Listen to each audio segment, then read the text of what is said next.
Hello दोस्तों, आज हम एक मशहूर बुक पर बात करेंगे।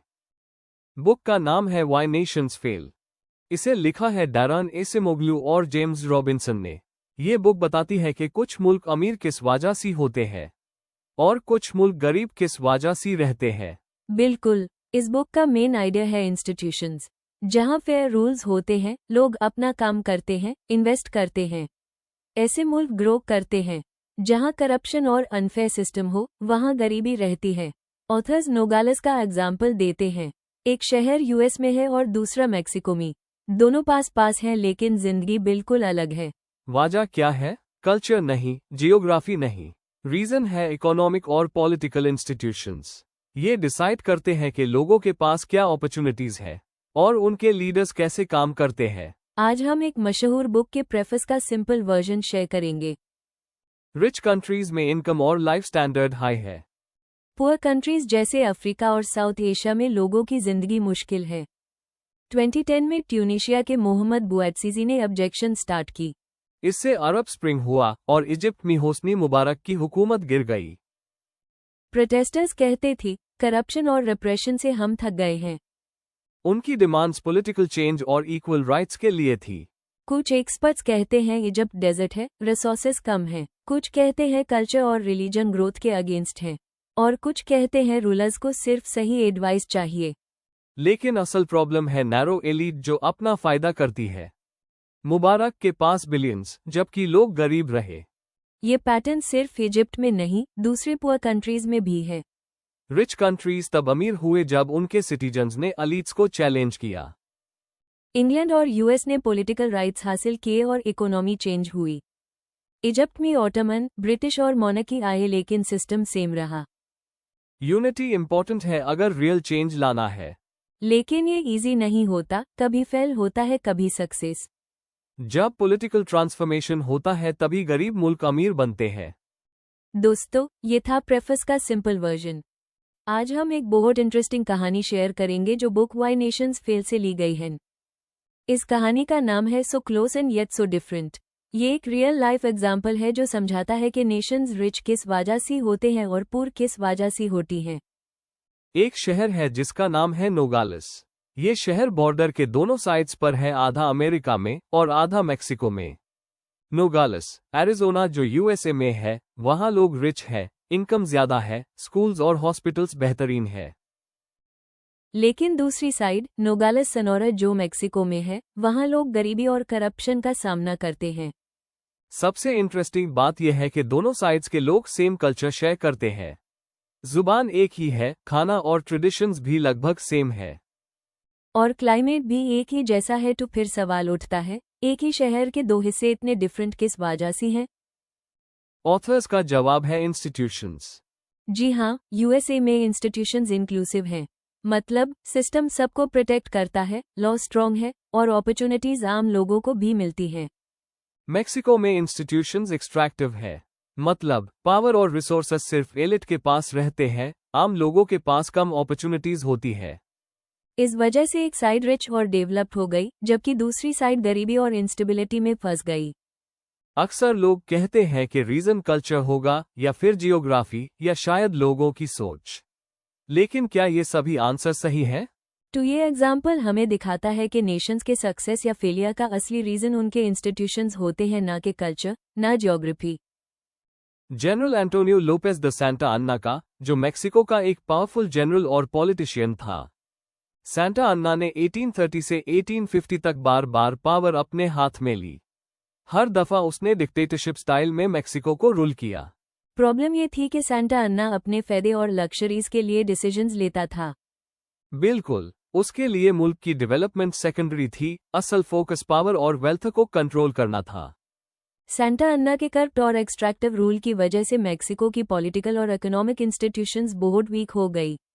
और इसी वजह से मेक्सिको प्रोग्रेस नहीं कर सका, जबकि उसी वक्त यूएसए आगे निकल रहा था। तो ये एग्जाम्पल हमें ये बताता है कि जब लीडर्स इंक्लूसिव इंस्टीट्यूशंस बनाने की बजाय सिर्फ अपना फायदा देखते हैं, तो पूरा नेशन पीछे रह जाता है। दोस्तों, अब एक और बहुत हाई इंटरेस्टिंग एग्जाम्पल सुनते हैं जो अथर्स ने शेयर किया है। ये एग्जाम्पल हमें बताता है कि टैलेंट सिर्फ एक मुल्क तक लिमिटेड नहीं होता, लेकिन टैलेंट को ग्रो करने के लिए सिस्टम और एनवायरनमेंट बहुत ज़रूरी होता है। बिल गेट्स अमेरिका में पैदा हुए।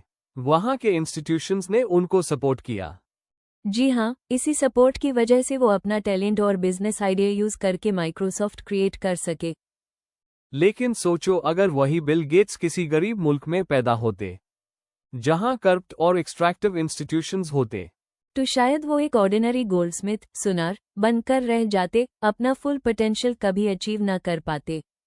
इसका मतलब यह है कि टैलेंट सब जगह होता है। हर मुल्क के लोग मेहनत और आइडियाज रखते हैं। Hello everyone, welcome to our special episode on why nations fail. आज हम डिस्कस करेंगे एक important section, theories that don't work. वो कॉमन एक्सप्लेनेशंस जो मुल्कों की अमीरी या गुर्बत समझने की कोशिश करती है, लेकिन असल में सही नहीं होती। एग्जैक्टली। ऑथर्स डैरन एसिमोग्लू और जेम्स रॉबिन्सन कहते हैं कि दुनिया में एक मैसिव इनइक्वालिटी है। कुछ नेशंस सुपर रिच है, like United states, Germany, Japan, और कुछ एक्सट्रीम पॉवर्टी में स्टक है, स्पेशली सब सहारन अफ्रीका और साउथ एशिया के रीजन्स। हाँ, और ये फासला सिर्फ बड़ा ही नहीं, बल्कि लंबा चलने वाला भी है। अमीर मुल्क अमीर ही रहते हैं, गरीब मुल्क ज्यादातर गरीब ही रहते हैं। सिर्फ कुछ रेयर एग्जाम्पल्स, जैसे साउथ कोरिया, गरीबी से निकल पाए हैं। तो नेचुरली सवाल उठता है, why? Common answers usually 3 categories में आते हैं, जियोग्राफी, कल्चर और इग्नोरेंस।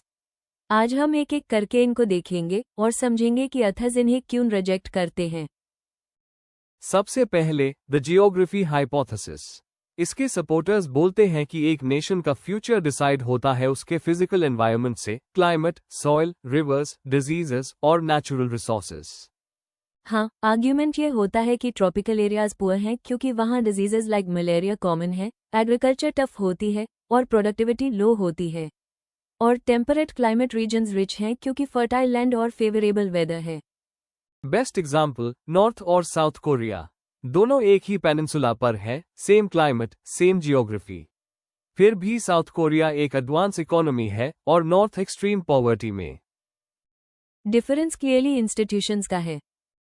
और देख लो सिंगापुर का केस, एक छोटा सा आइलैंड, कोई रिसोर्सेज नहीं, फिर भी वर्ल्ड्स रिचेस्ट कंट्रीज में काउंट होता है। दूसरी side Congo, mountains of resources but one of the poorest.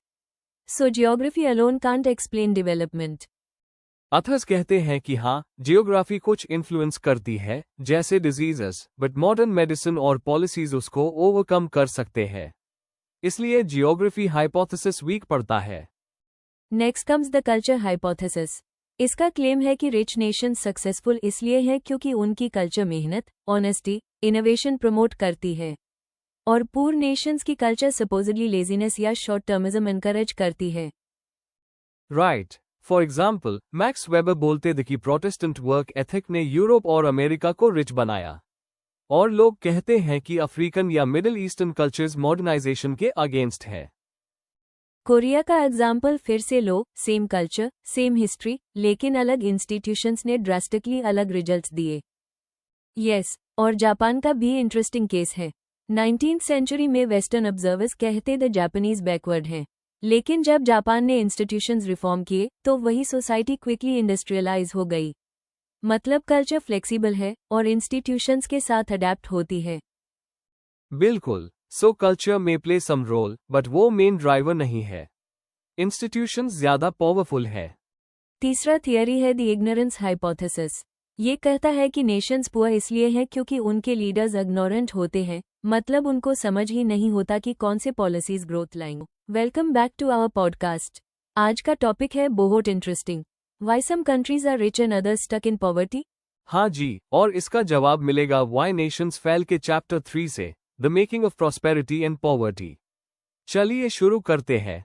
Segment 1, the economy of the 38th parallel.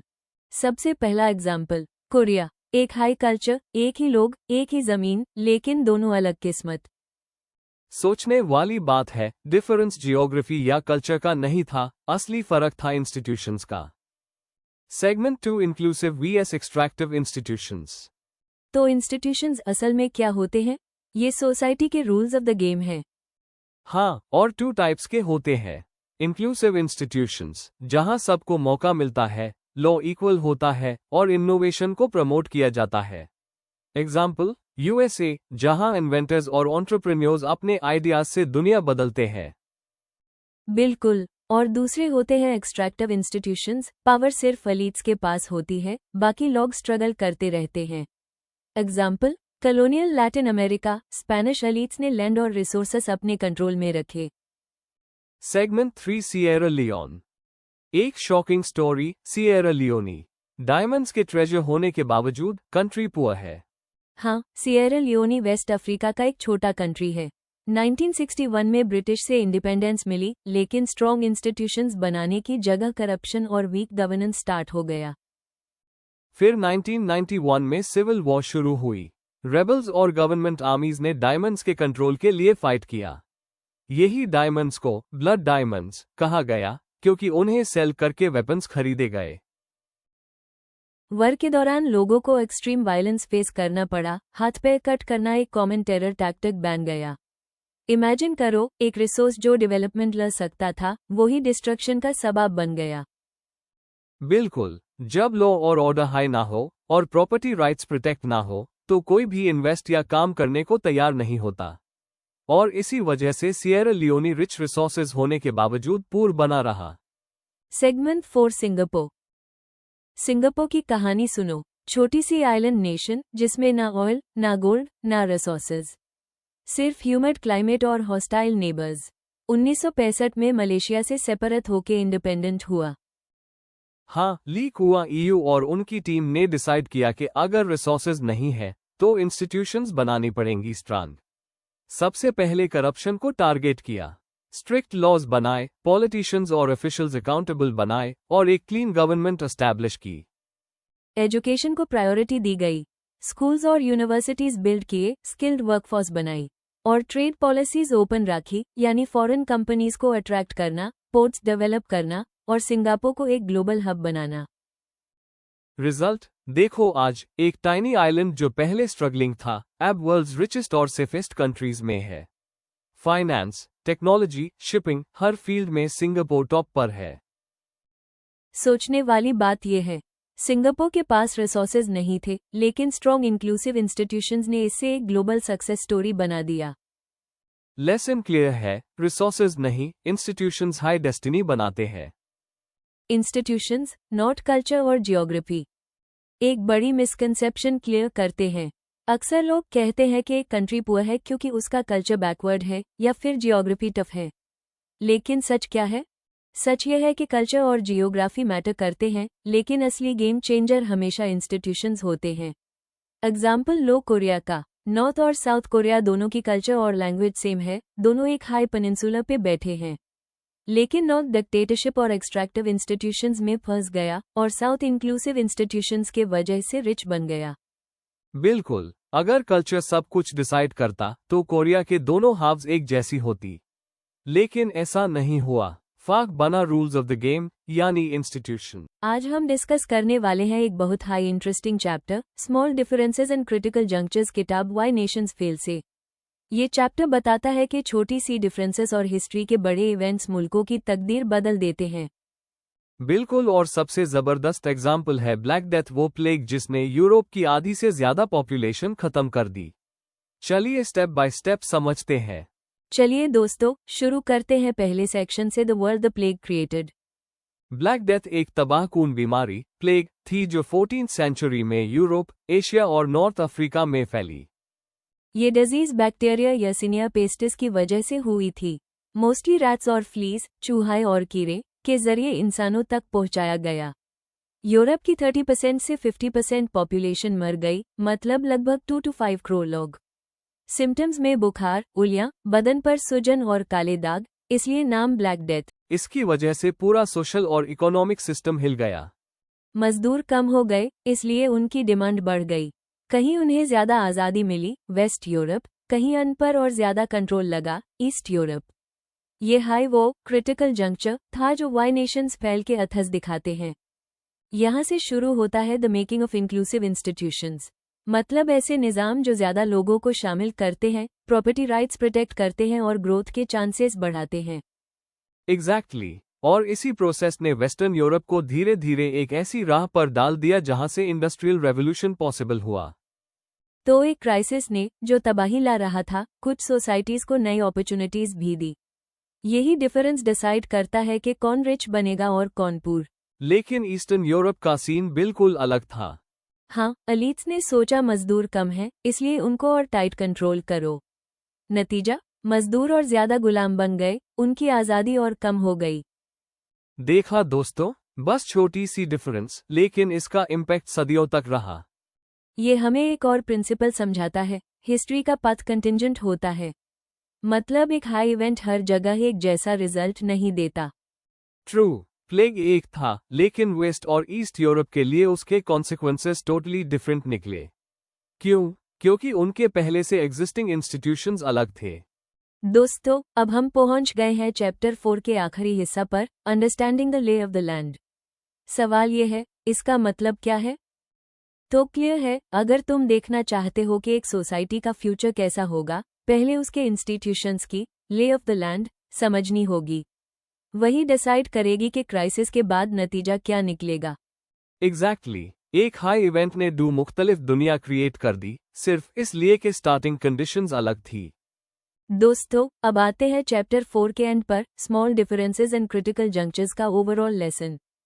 Black death ने यूरोप हिला दिया, लेकिन हर जगह नतीजा अलग निकला। लेसन क्लियर है, इंस्टीट्यूशंस डिसाइड करते हैं कि मुल्क रिच बनेगा या पुअर।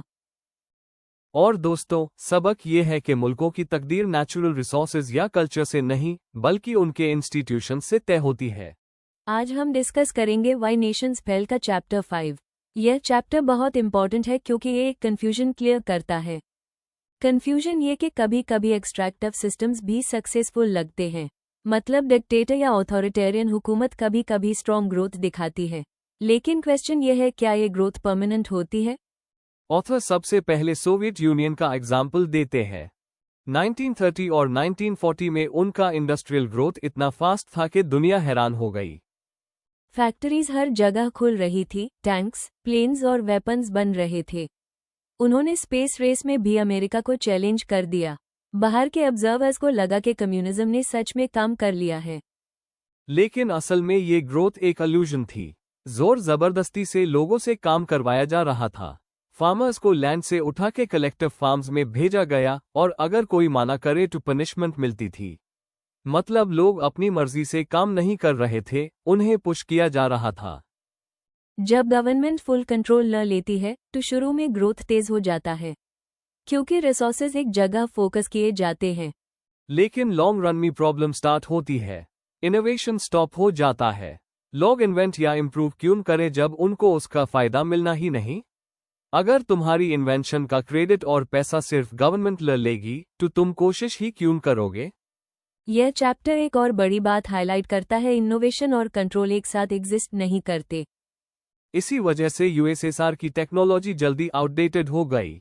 फैक्ट्रीज पुरानी मशीन्स चलाती रही, और आखिर में जब दुनिया आगे बढ़ रही थी, सोवियत सिस्टम पीछे रह गया। फाइनली 1991 में यूएसएसआर कोलैप्स हो गया। दोस्तों, अब आती है सबसे इंपॉर्टेंट बात, इनोवेशन और कंट्रोल एक साथ चल ही नहीं सकते। इनोवेशन तब होती है जब लोगों के पास फ्रीडम हो, जब वो अपने आइडियाज टेस्ट कर सके। इंक्लूसिव सिस्टम्स वो होते हैं जहां हर सिटीजन को इक्वल चांस मिलता है। वहां प्रॉपर्टी राइट्स सिक्योर होते हैं, और लोग जो कमाते हैं उसका फायदा उन्हें खुद मिलता है। अमेरिका में लोगों को प्रॉपर्टी राइट्स और बिजनेस फ्रीडम दी गई।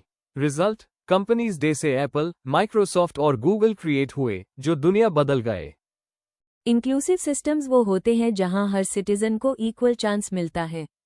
वहां प्रॉपर्टी राइट्स सिक्योर होते हैं, और लोग जो कमाते हैं उसका फायदा उन्हें खुद मिलता है। लेकिन एक्सट्रैक्टिव सिस्टम्स उल्टा काम करते हैं। वहां सिर्फ एक छोटी एलीट ग्रुप या हुकूमत फायदा उठाती है, और बाकी लोगों को बस फोर्स करके काम करवाया जाता है। जैसे सोवियत यूनियन शुरू में स्ट्रॉन्ग था, लेकिन आखिर में कोलैप्स कर गया। यूएसए और वेस्टर्न यूरोप, अगर कोई बंदा वहां एक नई कंपनी बनाता है या इन्वेंशन करता है तो उसका क्रेडिट और रिवॉर्ड उसी को मिलता है।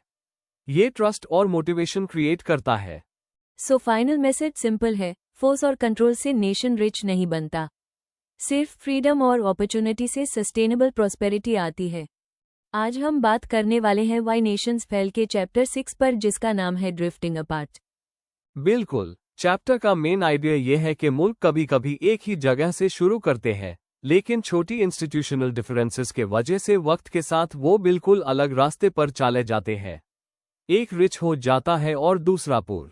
देखो नॉर्थ अमेरिका और साउथ अमेरिका का केस लो। नॉर्थ अमेरिका में सेटलर्स को अपने लिए सिस्टम बनाना पड़ा टू इंस्टीट्यूशंस थोड़े इंक्लूसिव हुए, जहां लोगों को प्रॉपर्टी राइट्स और सेल्फ गवर्नमेंट मिला। लेकिन साउथ अमेरिका में स्पेनिश क्राउन ने एक्सट्रैक्टिव सिस्टम बनाया, स्लेवरी, फोर्स्ड लेबर और रिसोर्सेज का एक्सप्लॉयटेशन। आहा, मतलब दोनों कॉन्टिनेंट्स पर यूरोपियंस आए, लेकिन इंस्टीट्यूशंस का फर्क ने उनको ड्रिफ्ट कर दिया। इंग्लैंड में 1688 का ग्लोरियस रेवोल्यूशन आया, मोनार्की की पावर लिमिट हुई, पार्लियामेंट स्ट्रॉन्ग हुआ और प्रॉपर्टी राइट्स सिक्योर हुए। रिजल्ट, इंडस्ट्रियल रेवोल्यूशन का रास्ता क्लियर हो गया। स्पेन ने अपना पुराना एक्सट्रैक्टिव सिस्टम कंटिन्यू रखा, रिचेस कॉलोनीज से आती रही, लेकिन अपने मुल्क में प्रोग्रेस नहीं हुई। सोचने वाली बात है, एक कंट्री जिसके पास गोल्ड और सिल्वर के ढेर थे, वो आज डिक्लाइन में है, और एक छोटी सी आइलैंड नेशन इंग्लैंड सुपरपावर बन गई। बिल्कुल, इसी पैटर्न को आज भी देख सकते हो। यूएस इंक्लूसिव इंस्टीट्यूशंस, इक्वालिटी और डेमोक्रेसी। लैटिन अमेरिका एलीट्स का कंट्रोल, इनइक्वालिटी और इंस्टेबिलिटी। और इसीलिए आज नॉर्थ अमेरिका और लैटिन अमेरिका के बीच गैप इतना बड़ा है। चैप्टर 6 का सबसे बड़ा लेसन है हिस्ट्री मैटर्स। एग्जैक्टली, छोटी इंस्टीट्यूशनल चॉइसेस जो मुल्क शुरू में करते हैं, वो उनके फ्यूचर को शेप करते हैं। अगर इंस्टीट्यूशंस इंक्लूसिव हो तो इनोवेशन, स्टेबिलिटी और ग्रोथ मिलती है। अगर इंस्टीट्यूशंस एक्सट्रैक्टिव हो तो इनइक्वालिटी और पॉवर्टी होती है। चैप्टर का सबसे बड़ा लेसन क्या निकला? सबसे पहले हिस्ट्री मैटर्स। जो चॉइसेस मुल्क शुरू में करते हैं, वही उनका फ्यूचर डिसाइड करती है। बिल्कुल, और दूसरा, inclusive institutions lead to long term prosperity. मतलब जहां सबको इक्वल चांसेस मिलते हैं, वो मुल्क आगे बढ़ते हैं। और तीसरा, एक्सट्रैक्टिव इंस्टीट्यूशंस ब्रिंग पॉवर्टी और डिक्लाइन। जब सिर्फ एलीट्स फायदा उठाते हैं तो मुल्क पीछे रह जाता है। आज हम डिस्कस करेंगे वाई नेशंस फेल का चैप्टर 7, द टर्निंग पॉइंट। जी हाँ, ये चैप्टर बहुत इंटरेस्टिंग है, क्योंकि ये बताता है कि हर मुल्क की हिस्ट्री में ऐसे मोमेंट्स आते हैं जो उसका फ्यूचर डिसाइड कर देते हैं। इन्हीं मोमेंट्स को अथस कहते हैं टर्निंग पॉइंट्स। चलिए एग्जाम्पल लेते हैं इंग्लैंड का। 1600 में किंग के पास एब्सोल्यूट पावर थी। वो अपनी मर्जी से टैक्सेस लगाता और ट्रेड कंट्रोल करता। आम लोग और पार्लियामेंट का रोल बहुत लिमिटेड था। बिल्कुल, और इसी वजह से लोग तांग आ गए।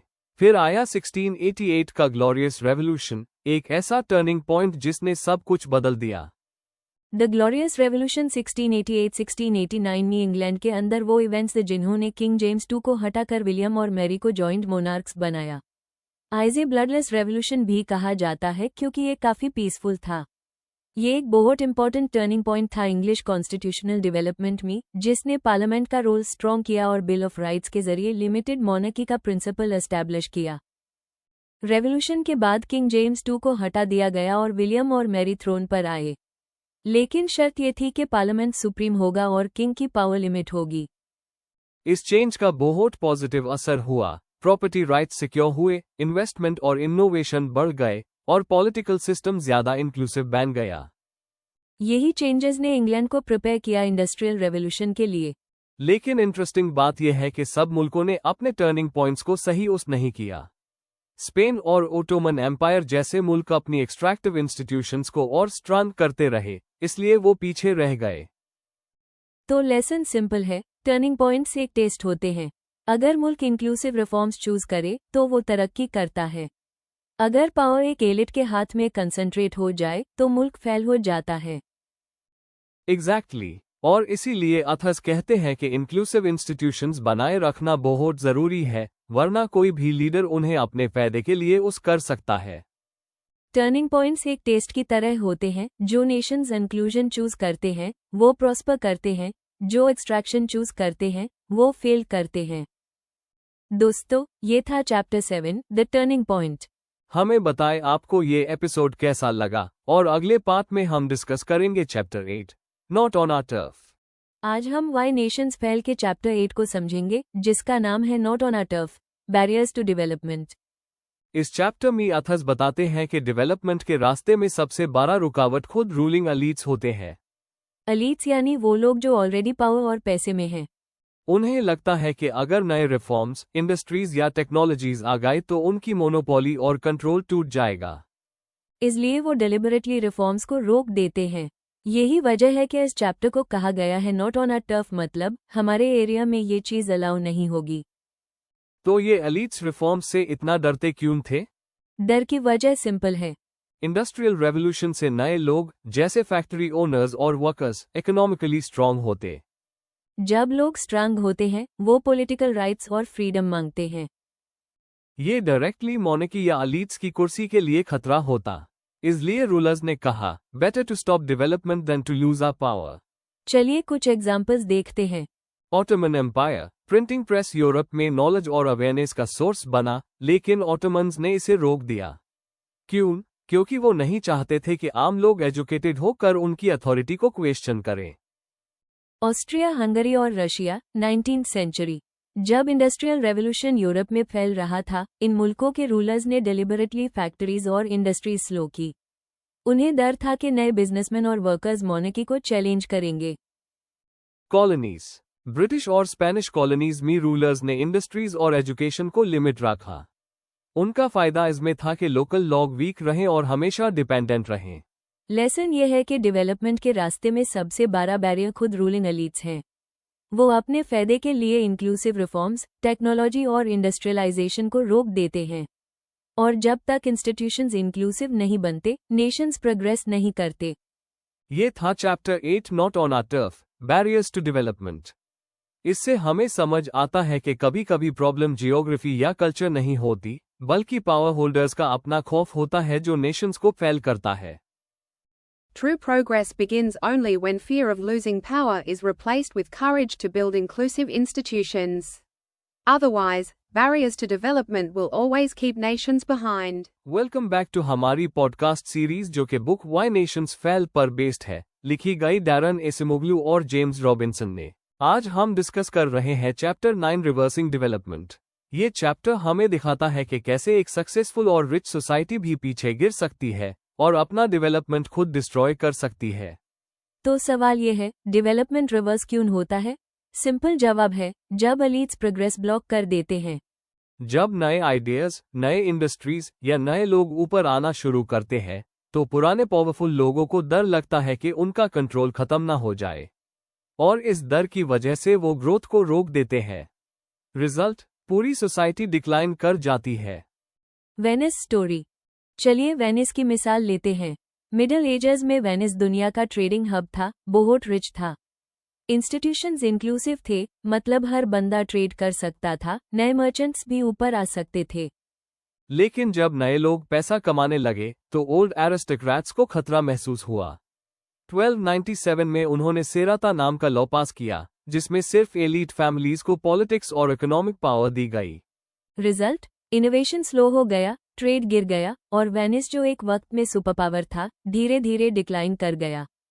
Spain story. स्पेन की कहानी भी इसी तरह है। 16th सेंचुरी में स्पेन के पास अमेरिका से सोना और चांदी आ रहा था, मतलब अनलिमिटेड वेल्थ। लेकिन इसको इंडस्ट्री, एजुकेशन या इनोवेशन में इन्वेस्ट करने के बजाय एलीट सिर्फ एक्सट्रैक्ट करते रहे। जब यूरोप में इंडस्ट्रियल रेवोल्यूशन स्टार्ट हुई, स्पेन ने रेजिस्ट किया, क्योंकि उन्हें डर था कि नई इकोनॉमी उनकी पुरानी ताकत तोड़ देगी। और देखा क्या हुआ? इंग्लैंड आगे निकल गया और स्पेन पीछे रह गया। यानी स्पेन ने अपनी डेवलपमेंट खुद रिवर्स कर दी। रोम स्टोरी। रोमन एम्पायर भी इसी पैटर्न को फॉलो करता है। रोम एक वक्त में स्ट्रॉन्गेस्ट एम्पायर था। Road system, laws, trade, culture सब टॉप लेवल पे थे। लेकिन बाद में करप्शन, एलीट पावर स्ट्रगल्स और हैवी टैक्सेस ने सब कुछ वीक कर दिया। इंस्टीट्यूशंस इंक्लूसिव रहने के बजाय एक्सट्रैक्टिव बन गए। रिजल्ट, एम्पायर कोलैप्स हो गया और यूरोप डार्क एजेस में चला गया। यहाँ एक और इम्पोर्टेंट कॉन्सेप्ट आता है, क्रिएटिव डिस्ट्रक्शन। मतलब नए आइडियाज और टेक्नोलॉजीज पुरानी सिस्टम्स को तोड़कर नए सिस्टम्स क्रिएट करते हैं। जैसे फैक्ट्रीज ने हैंडक्राफ्ट को रिप्लेस किया या रेलवेज ने घोड़ों की जगह ले ली। ये जरूरी है प्रोग्रेस के लिए। लेकिन एलीट्स इसको पसंद नहीं करते क्योंकि उनका कंट्रोल कम हो जाता है। इसलिए वो क्रिएटिव डिस्ट्रक्शन को ब्लॉक करते हैं और इसी वजह से सोसाइटी डिक्लाइन कर जाती है। तो चैप्टर 9 का मेन लेसन ये है, डेवलपमेंट परमानेंट नहीं होता। आज की रिच नेशन कल फेल भी हो सकती है अगर उसके इंस्टीट्यूशंस इंक्लूसिव न रहे। वेनिस, स्पेन और रोम इसके क्लियर एग्जाम्पल्स हैं। प्रॉस्पेरिटी को बचाने का सिर्फ एक तरीका है, इंस्टीट्यूशंस इंक्लूसिव और ओपन रखना, ताकि इनोवेशन और प्रोग्रेस का सिलसिला चल सके। ये था detailed discussion on chapter 9, reversing development. अगले एपिसोड में हम बात करेंगे कि प्रॉस्पेरिटी कैसे स्प्रेड होती है in chapter 10, the diffusion of prosperity. तब तक के लिए स्टे क्यूरियस। आज का हमारा टॉपिक है व्हाई नेशंस फेल की बुक का chapter 10, the diffusion of prosperity.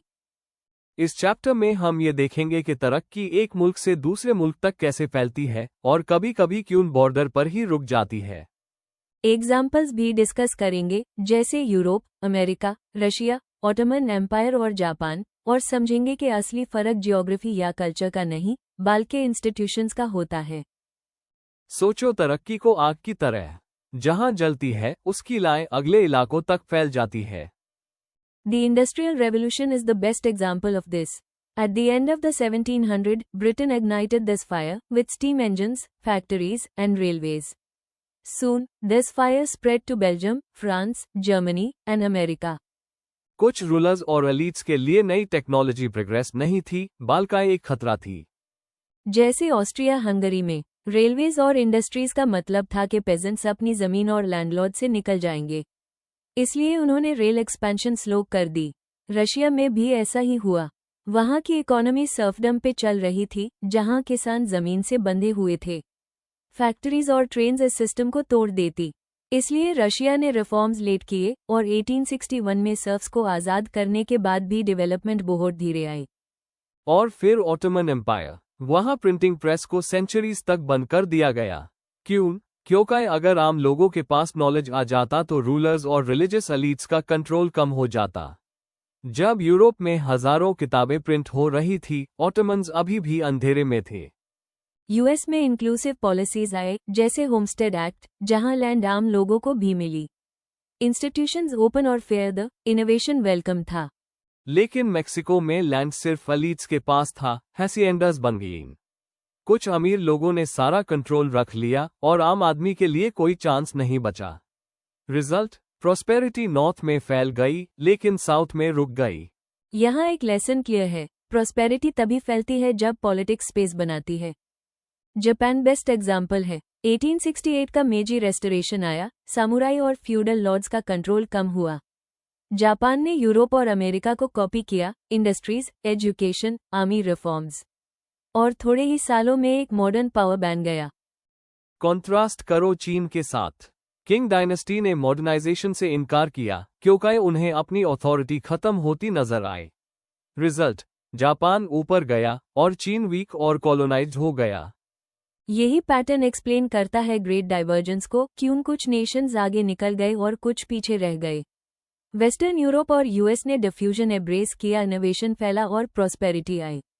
Eastern Europe, Ottoman empire और लैटिन अमेरिका ने रेजिस्ट किया, एलीट्स ने ब्लॉक किया, पॉवर्टी बढ़ गई।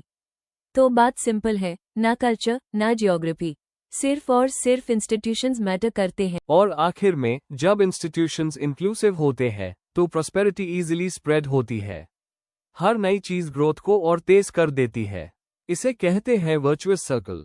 लेकिन जब इंस्टीट्यूशंस एक्सट्रैक्टिव होते हैं, एलीट्स नए आइडियाज को रोक देते हैं और मुल्क एक विशेष सर्कल में फंस जाता है, पॉवर्टी और स्टैग्नेशन का।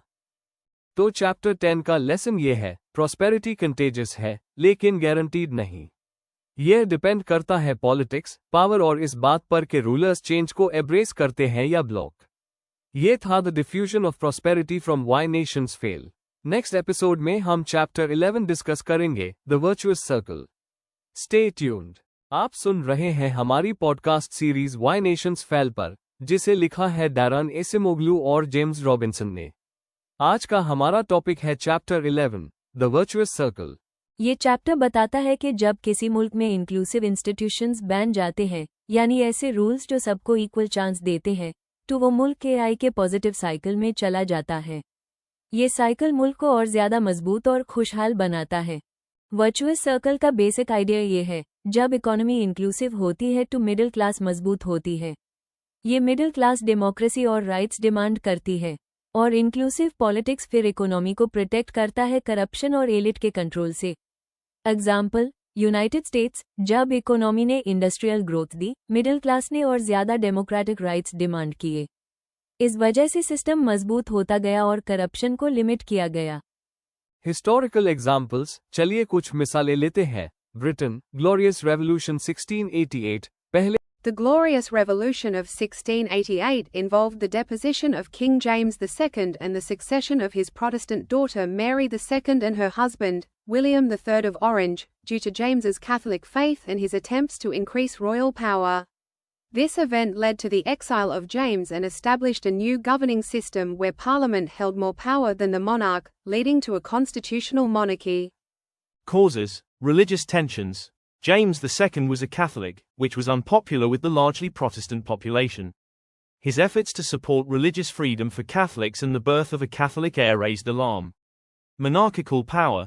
James II favored an arbitrary approach to government, attempting to increase the power of the monarchy at the expense of Parliament and ruling without its consent. Opposition leaders. A group of opposition leaders, concerned about the religious and political implications of James's actions, invited William of Orange to invade England. Glorious revolution of 1688 की summary ये है कि England में king James II को उसकी Catholic policies और ज़्यादा शाही power हासिल करने की कोशिश की वजह से तख्त से हटा दिया गया। उसकी जगह उसकी प्रोटेस्टेंट बेटी मेरी II और उसका शौहर विलियम III ऑफ ऑरेंज को हुकूमत दी गई। इससे मोनार्की की पावर लिमिट हो गई और पार्लियामेंट का रोल ज़्यादा मजबूत हो गया। इस रेवोल्यूशन के बाद इंग्लैंड में कॉन्स्टिट्यूशनल मोनार्की एस्टैब्लिश हुई जहां लॉ और पार्लियामेंट किंग से ऊपर रहे। पहले पावर सिर्फ मोनार्की के पास थी, लेकिन रिवॉल्यूशन के बाद पार्लियामेंट पावरफुल हुई। धीरे धीरे वोट का हक एक्सपेंड होता गया, पहले लैंडओनर्स, फिर मिडिल क्लास और फाइनली विमेन को। ये हर कदम सिस्टम को और इंक्लूसिव बनाता गया। फ्रेंच रिवॉल्यूशन के बाद डेमोक्रेसी और डिक्टेटरशिप दोनों के दरमियान स्ट्रगल चलता रहा, लेकिन धीरे धीरे इंस्टीट्यूशंस ज़्यादा इंक्लूसिव बनते गए और आज फ्रांस एक मॉडर्न डेमोक्रेसी है। America civil rights movement 1960, African American को इक्वल वोटिंग राइट्स और अपॉर्चुनिटीज मिले। ये मूवमेंट ने इंक्लूसिव सिस्टम को और मजबूत किया। अगर ये इंक्लूसिव ना होता तो यूएस का सिस्टम एलीटिस्ट बन जाता। फ्री प्रेस और सिविल सोसाइटी का रोल भी बहुत इंपॉर्टेंट है। Example, Watergate scandal, USA, 1970। Journalist ने एक्सपोज किया कि प्रेसिडेंट निक्सन करप्शन और इलीगल एक्टिविटीज में शामिल हैं। इंस्टीट्यूशंस, जैसे कांग्रेस और कोर्ट्स, ने प्रेसिडेंट को अकाउंटेबल बनाया। ये सब इंक्लूसिव सिस्टम की वजह से पॉसिबल था। अगर सिस्टम एक्सट्रैक्टिव होता तो मीडिया दबा दी जाती और आवाम को सच का पता ही ना चलता। तो दोस्तों, द वर्चुअस सर्कल का मैसेज ये है, जब इंस्टीट्यूशंस इंक्लूसिव होते हैं तो वो मुल्क को एक सस्टेनेबल प्रॉस्पेरिटी देते हैं, आवाम को एम्पावर करते हैं, एलीट्स को लिमिट करते हैं, और हर जनरेशन में सिस्टम और ज्यादा इंक्लूसिव होता जाता है। अगली एपिसोड में हम डिस्कस करेंगे चैप्टर 12, द विशियस सर्कल, जहां सिस्टम उल्टा होता है, एलीट्स और ज्यादा पावरफुल बनते हैं और मुल्क गहराई में चला जाता है। आज हम वाई नेशंस फेल के चैप्टर 12 पर बात कर रहे हैं, द विशियस सर्कल। ये चैप्टर एक बड़ी इंपॉर्टेंट बात एक्सप्लेन करता है कि जब एक मुल्क में एक्सट्रैक्टिव इंस्टीट्यूशंस बन जाते हैं, यानी वो रूल्स और सिस्टम्स जो सिर्फ एलीट्स को फायदा देते हैं और आवाम को एक्सप्लॉयट करते हैं, तो वो इंस्टीट्यूशंस अपने आप को मजबूत करते रहते हैं। रिजल्ट, गरीबी, जुल्म और डेवलपमेंट की कमी एक दायरे में फंस जाती है। ऑथर्स इसे कहते हैं the vicious circle. What is the vicious circle? Simple लफ्जों में, विशियस सर्कल का मतलब है एक ऐसा डेरा जो अपने आप को रिपीट करता रहे। एक डैफर एलीट्स पावर में आ जाएं, तो वो इंस्टीट्यूशंस ऐसे डिजाइन करते हैं जो उनको और ज्यादा ताकत और वेल्थ देते हैं। आवाम को इग्नोर किया जाता है और जो भी चैलेंज करे उसे दबा दिया जाता है। नए लीडर्स आते हैं, लेकिन वो भी इसी सिस्टम का हिस्सा बन जाते हैं। यानी सिस्टम इतना डीपली एंट्रेंच हो जाता है कि चेंज लाना ऑलमोस्ट इम्पॉसिबल लगता है। एक कॉन्गो अंडर मोब्यूटू सेसे सेको कांगो एक परफेक्ट एग्जाम्पल है। 1960 के बाद मोब्यूटू सेसे सेको ने कांगो पर राज किया। उसने करप्शन को रूल बना दिया। नेचुरल रिसोर्सेज जैसे डायमंड्स और कॉपर को अपनी फैमिली और लॉयलिस्ट्स के लिए यूज किया। आवाम की एजुकेशन और हेल्थ को इग्नोर किया। मोब्यूटू गया भी, लेकिन सिस्टम करप्ट हाई रहा। हर नया रूलर वही सिस्टम कंटिन्यू करता रहा। क्यों? क्योंकि इंस्टीट्यूशंस एक्सट्रैक्टिव बने हुए थे। यही विशियस सर्कल है। सिएरा लियोनी आफ्टर इंडिपेंडेंस, ए फ्लैट। एक और एग्जाम्पल, सिएरा लियोनी। जब ब्रिटिश कॉलोनाइजर्स गए, लोगों को लगा कि अब आज़ादी के बाद ग्रोथ होगी। लेकिन हुआ क्या? नए अफ्रीकन रूलर्स आए, लेकिन उन्होंने भी वही कॉलोनियल एक्सट्रैक्टिव सिस्टम कंटिन्यू किया। टैक्स कलेक्शन और रिसोर्स एक्सट्रैक्शन सिर्फ एलीट्स के फायदे के लिए होती रही। आवाम की जिंदगी बेहतरीन नहीं हुई। यानी लीडरशिप बदली, लेकिन सिस्टम वही रहा, विशेष सर्कल बरकरार रहा। Zimbabwe under Robert Mugabe. Mugabe की स्टोरी भी इसी चैप्टर का स्ट्रॉन्ग एग्जाम्पल है। मुगाबे शुरू में हीरो था, इंडिपेंडेंस मूवमेंट का लीडर। लोगों को उम्मीद थी कि अब इंक्लूसिवनेस और डेवलपमेंट आएगी। लेकिन जब पावर मिली तो उसने भी अपने पार्टी लॉयलिस्ट्स और सपोर्टर्स को एनरिच किया। ऑपोजिशन को दबा दिया, इकोनॉमी कोलैप्स कर दी और आवाम गरीब होती गई। यानी जो बंदा फ्रीडम का सिंबल था, वो भी एक्सट्रैक्टिव सर्कल का हिस्सा बन गया। European absolutism, France and Spain. अगर हम यूरोप की तरफ देखें तो फ्रांस और स्पेन में मोनार्क्स ने अपनी पावर प्रोटेक्ट करने के लिए इंक्लूसिव रिफॉर्म्स ब्लॉक कर दिए।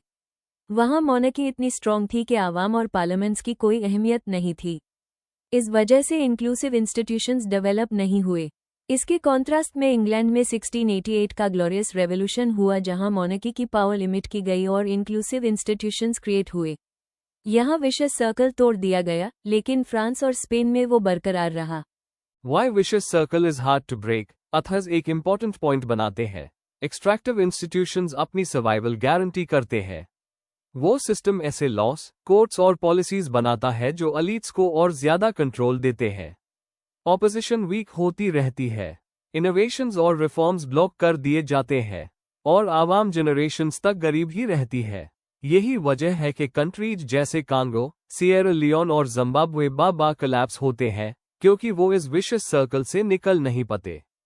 की लेसन्स फॉर टुडे। तो दोस्तों, इस चैप्टर से हमें ये सबक मिलता है, लीडरशिप बदलने से सिस्टम ऑटोमेटिकली नहीं बदलता। इंस्टीट्यूशंस चेंज करने की जरूरत होती है। एक्सट्रैक्टिव सिस्टम्स अपने आप को बचते हैं और पॉवर्टी को बरवा देते हैं। सिर्फ बड़े क्रिटिकल जंक्चर्स जैसे रेवोल्यूशंस, वॉर्स या ग्लोबल शॉक्स और इस वक्त की strong inclusive leadership high cycle को तोड़ सकती है। अदरवाइज मुल्क इसी विशियस सर्कल में फंसा रहता है। ये था वाई नेशंस फेल के चैप्टर 12 द विशियस सर्कल का डिटेल सफर। ये हमें एक सिंपल लेकिन पावरफुल मैसेज देता है। अगर इंस्टीट्यूशंस इंक्लूसिव ना हो तो डेवलपमेंट पॉसिबल नहीं है। लीडर्स आते और जाते हैं, लेकिन गरीबी और जुल्म का डेरा बढ़ता ही जाता है। अगले एपिसोड में हम चैप्टर 13 एक्सप्लोर करेंगे, वाई नेशंस फेल टुडे। आज हम बात करेंगे वाई नेशंस फेल की चैप्टर 13 पर, जिसका टाइटल है वाई नेशंस फेल टुडे।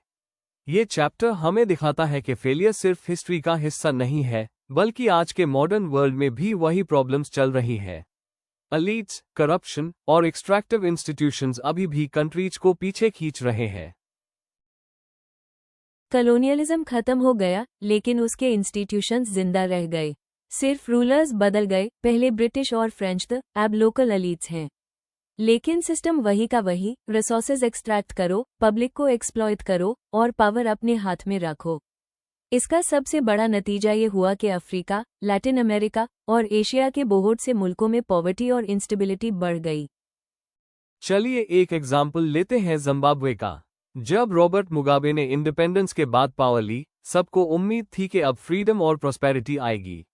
लेकिन क्या हुआ? मुगाबे ने लैंड रिफॉर्म्स के नाम पर फार्म सीज किए, पॉलिटिकल ओपोनेंट्स को क्रश किया और अपने सपोर्टर्स को रिवॉर्ड किया। रिजल्ट, इकोनॉमी गिर गई, लोगों के पास खाने को नहीं था और हाइपर इन्फ्लेशन ने पैसे की वैल्यू जीरो कर दी। यानी इंडिपेंडेंस का मतलब इंक्लूसिविटी होना चाहिए था, लेकिन सिस्टम एक्सट्रैक्टिव हाई रहा। एक और जबरदस्त कंपैरिजन है नॉर्थ कोरिया और साउथ कोरिया। दोनों का कल्चर, हिस्ट्री और लैंग्वेज एक ही है, लेकिन डिफरेंस इंस्टीट्यूशंस का है।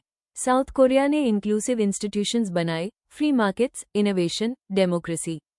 नॉर्थ कोरिया ने एक्सट्रैक्टिव सिस्टम रखा, डिक्टेटरशिप, क्लोज्ड इकोनॉमी और रिप्रेशन। इसी वजह से साउथ एक डेवलप्ड, प्रॉस्परस नेशन है और नॉर्थ पॉवर्टी और आइसोलेशन में फंसा हुआ है। सवाल उठता है, फॉरेन एड क्या वो हेल्प करती है? ऑथर्स कहते हैं, मोस्टली नहीं। क्यों? क्योंकि एड भी एक्सट्रैक्टिव एलीट्स कैप्चर कर लेते हैं। हॉस्पिटल्स और स्कूल्स बनाने के बजाय रूलर्स के स्विस बैंक अकाउंट्स भर जाते हैं। और ग्रोथ जो एक्सट्रैक्टिव सिस्टम्स में होती है, जैसे सोवियत यूनियन या आज का चीन, वो टेम्पररी होती है। कुछ साल तक फोर्स और सेंट्रल प्लानिंग से ग्रोथ होती है, लेकिन बिना इंक्लूसिविटी के वो कोलैप्स जरूर होती है। तो दोस्तों, चैप्टर का मेन लेसन ये है, आज भी नेशंस इसी वजह से फेल करते हैं क्योंकि उनके पास एक्सट्रैक्टिव पॉलिटिकल और इकोनॉमिक इंस्टीट्यूशंस हैं। फॉरेन एड, रिसोर्सेज या शॉर्ट टर्म ग्रोथ किसी नेशन को बचते नहीं। सस्टेनेबल प्रॉस्पेरिटी सिर्फ तब आती है जब इंस्टीट्यूशंस इंक्लूसिव होते हैं, जहां रूल ऑफ लॉ हो, अकाउंटेबिलिटी हो और हर सिटीजन को पार्टिसिपेट करने का हक मिले। सो दोस्तों, चैप्टर 13 में एक जबरदस्त हिस्टोरिकल रेफरेंस आता है, किंग कॉटन। ये 19th सेंचुरी अमेरिकन साउथ का स्लोगन था। साउथ के एलीट्स कहते द कॉटन इज किंग। क्यों? क्योंकि दुनिया की टेक्सटाइल इंडस्ट्री उनके कॉटन पर चलती थी, लेकिन कॉटन का सिस्टम स्लेवरी पर बेस्ड था। यानी ये एक एक्सट्रैक्टिव इंस्टीट्यूशन था जहां कुछ प्लांटर्स और एलीट्स ने अपना पावर स्लेवरी और प्लांटेशन इकोनॉमी पर बिल्ड किया। शॉर्ट टर्म में साउथ बहुत रिच था, लेकिन लॉन्ग टर्म में ये सिस्टम कोलैप्स हो गया। ये हाई लेसन ऑथर्स देते हैं, चाहे आज का जिम्बाब्वे हो या कल का सदर्न यूएस, जब भी एक नेशन एक्सट्रैक्टिव सिस्टम्स और एक सिंगल रिसोर्स पर डिपेंड करता है, वो सस्टेन नहीं होता। किंग कॉटन एक मिथ था और ये मिथ नेशंस को फेल कर देता है। In next episode we will overview why nations fail I chapter 14, Breaking the Mold. दोस्तों, आज हम बात करेंगे वाई नेशंस फेल की चैप्टर 14, ब्रेकिंग द मोल्ड के बारे में। ये चैप्टर एक बहुत इंपॉर्टेंट सवाल उठाता है, कुछ कंट्रीज अपने पुराने, जुल्मी और एक्सट्रैक्टिव सिस्टम्स से निकलकर इंक्लूसिव इंस्टीट्यूशंस क्यों बना लेती हैं, जबकि ज्यादातर मुल्क ऐसा करने में फेल हो जाते हैं। एक्सट्रैक्टिव सिस्टम्स में जो एलीट्स होते हैं, रूलर्स, लैंडलॉर्ड्स, जनरल्स, वो अपनी पावर और पैसा छोड़ना नहीं चाहते। अगर कोई रिफॉर्म की कोशिश होती है तो वो यूएसए ब्लॉक कर देते हैं या अपने हक में ट्विस्ट कर लेते हैं। इसलिए अक्सर रिफॉर्म हाफ हार्टेड या फेल हो जाता है। क्रिटिकल जंक्चर्स। हिस्ट्री दिखाती है कि कभी कभी ऐसे वक्त आते हैं जहां सिस्टम हिल जाता है, जैसे जंग, रेवोल्यूशन या कॉलोनियल रूल का एंड। ये मोमेंट्स क्रिटिकल जंक्चर्स कहलाते हैं। लेकिन सिर्फ क्राइसिस आना काफी नहीं, उस वक्त अगर लोग और लीडर्स इंक्लूसिव चेंज पुश करें तभी सिस्टम ब्रेक होता है। Examples of success. Botswana, Africa के ज्यादातर मुल्क इंडिपेंडेंस के बाद करप्ट और एक्सट्रैक्टिव बन गए। लेकिन बोत्सवाना के लीडर्स ऑनेस्ट निकले, उन्होंने इंस्टीट्यूशंस इंक्लूसिव बनाए और करप्शन से बचाए रखा। इंग्लैंड, ग्लोरियस रेवोल्यूशन 1688, किंग की अनलिमिटेड पावर लिमिट कर दी गई, पार्लियामेंट स्ट्रॉन्ग हुई और लॉज फेयर बने। यही बेस था इंडस्ट्रियल रेवोल्यूशन का। United States civil rights movement 1960 में अफ्रीकन अमेरिकन्स ने ऑर्गेनाइज होकर राइट्स डिमांड किए। सिटीजन्स की कलेक्टिव स्ट्रगल ने एक्सक्लूजन तोड़कर इंक्लूसिव डेमोक्रेसी को स्ट्रांग किया। Leadership.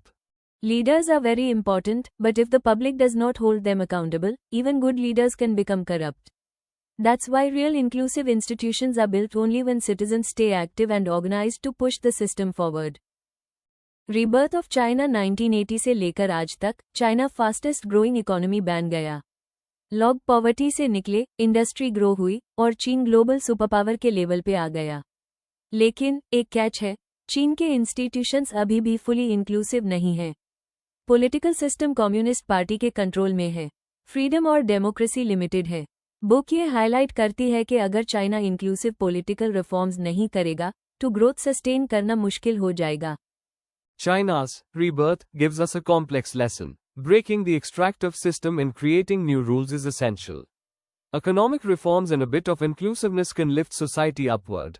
But for long-term success, both inclusive political and economic institutions are necessary. ये चैप्टर एक दफा फिर क्लियर करता है कि प्रॉस्पेरिटी का सीक्रेट कल्चर या जमीन नहीं है। रियल फाक इंस्टीट्यूशंस बनाते हैं, वो रूल्स जो डिसाइड करते हैं कि पावर डिस्ट्रीब्यूट होगी या सिर्फ एलीट्स के हाथ में कॉन्सेंट्रेटेड होगी। ब्रेकिंग द मोल्ड हमें ये सिखाता है कि इंक्लूसिव चेंज बहुत मुश्किल है, लेकिन इम्पॉसिबल नहीं। जब हिस्ट्री एक दरवाजा खोलता है, क्राइसिस या रिवॉल्यूशन की फॉर्म में, तब अगर सिटीजन्स और लीडर्स दोनों मिलकर स्ट्रगल करें तो वो एक नया और फेयर सिस्टम बना सकते हैं जो पूरी सोसाइटी को बेनिफिट करे। दोस्तों, आज हम बात करेंगे व्हाई नेशंस फेल के chapter 15 understanding prosperity and poverty के बारे में।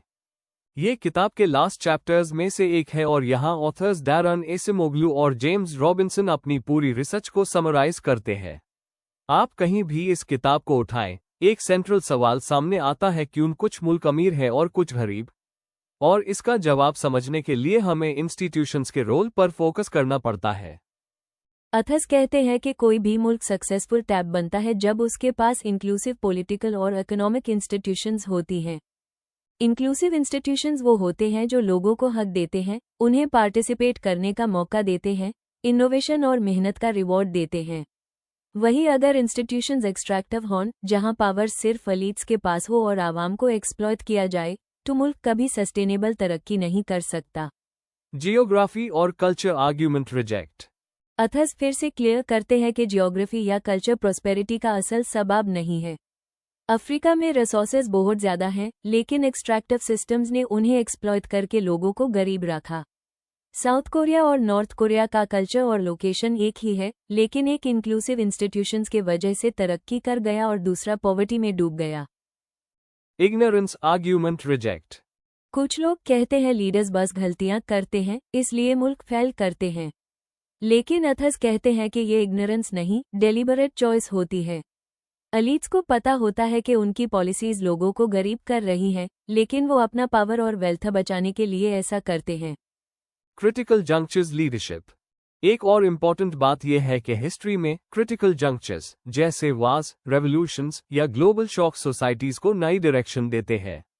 अगर इस वक्त इंक्लूसिव लीडरशिप हो तो सिस्टम इंक्लूसिव इंस्टीट्यूशंस की तरफ शिफ्ट हो जाता है, लेकिन अगर एक्सट्रैक्टिव एलीट्स कंट्रोल करते रहें तो मुल्क फिर वही पॉवर्टी के दौर में अटका रहता है। South Korea VS North Korea. Same culture, same geography, लेकिन एक इंक्लूसिव इंस्टीट्यूशंस के वजह से इट और इंडस्ट्री का हब बन गया और दूसरा डिक्टेटरशिप और पॉवर्टी में फंस गया। बोत्सवाना। अफ्रीका में रेयर एग्जाम्पल है जहां इंक्लूसिव इंस्टीट्यूशंस ने रिसोर्सेज को कर्ज बनने के बजाय डेवलपमेंट का जरिया बनाया। Soviet union collapse. एक वक्त पर पावरफुल था, लेकिन एक्सट्रैक्टिव सिस्टम ने इनोवेशन को रोका और आखिर इकोनॉमिक कोलैप्स हो गया। तो दोस्तों, चैप्टर 15 हमें ये समझाता है कि प्रॉस्पेरिटी और पॉवर्टी को समझने के लिए हमें जियोग्राफी या कल्चर पर नहीं, बल्कि इंस्टीट्यूशंस पर फोकस करना होगा। मुल्क तभी तरक्की करेंगे जब आवाम को डिसीजन मेकिंग का हिस्सा बनाया जाए और इकोनॉमिक सिस्टम इंक्लूसिव हो। और अगर एलीट्स अपने फायदे के लिए सिस्टम को एक्सट्रैक्टिव बनाए रखेंगे तो मुल्क गरीबी और इंस्टेबिलिटी से कभी नहीं निकल पाएंगे। अगले पॉडकास्ट में हम इस किताब के ओवरऑल लेसन्स और हमारे लिए क्या इम्प्लीकेशंस है, पर बात करेंगे। शुक्रिया सुनने का, मिलते हैं नेक्स्ट एपिसोड में।